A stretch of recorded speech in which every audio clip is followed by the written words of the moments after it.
মোস্তাক নামের ছেলেটি খুব সাধারণ। শহরে থাকত, ভালোই চলছিল তার জীবন। মোবাইল, ফেসবুক, ইউটিউব, খাওয়া দাওয়া, বন্ধুদের সঙ্গে আড্ডা, সবকিছুই চলত ঠিকঠাক।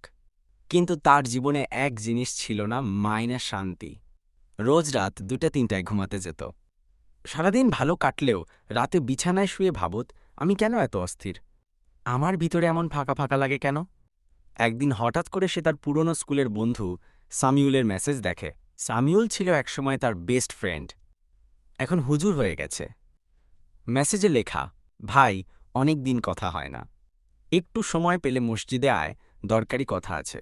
মোস্তাক প্রথমে হাসল, সামিউল তো এখন হুজুর, আমি কি তার মতো হইছি নাকি? মেসেজটা রেখে দিল, উত্তর দিল না। সেদিন রাতে মোস্তাক হঠাৎ ফেসবুকে একটা ছোট ভিডিও দেখে। এক হুজুর বলছিলেন, যে ব্যক্তি রাতে ঘুমানোর আগে একবারও আল্লাহকে স্মরণ করে না, সে সবচেয়ে বেশি বঞ্চিত। দুনিয়ার শান্তি, অন্তরের প্রশান্তি সবই আসে আল্লাহর কাছে ফিরে গেলে। মোস্তাকের বুক কেমন যেন ধক করে উঠল। আমি তো আল্লাহকে অনেক আগেই ভুলে গেছি। পরদিন সকালে মসজিদের সামনে দিয়ে হেঁটে যাচ্ছিল মোস্তাক। হঠাৎ দেখল সামিউল দাঁড়িয়ে আছে। সামিউল দেখেই হাসল, কাছে এসে বলল, আরে তুই? আলহামদুলিল্লাহ, অনেক দিন পরে দেখা। মোস্তাক একটু লজ্জা পেল। ভাই, তুই এখন তো হুজুর হইছিস, আমার মতো লোকের সঙ্গে কথা কইস না। সামিউল হেসে বলল, তুই আমার ভাই, তুই যত গুনাহ করিস, আল্লাহর দরজা তো তোর জন্য বন্ধ না। মোস্তাক চুপ মেরে গেল। ভিতরে ভিতরে কেমন যেন কাঁপতে লাগলো তার মন।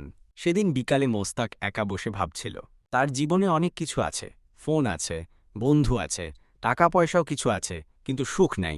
নামাজ কয়দিন পড়ে না জানে না, রমজানেও সঠিক রোজা রাখে না, কোরআন শেষ কবে খুলেছিল মনে নাই। তার মাথায় ঘুরতে লাগলো সামিউলের কথা, আল্লাহর দরজা কখনো বন্ধ হয় না।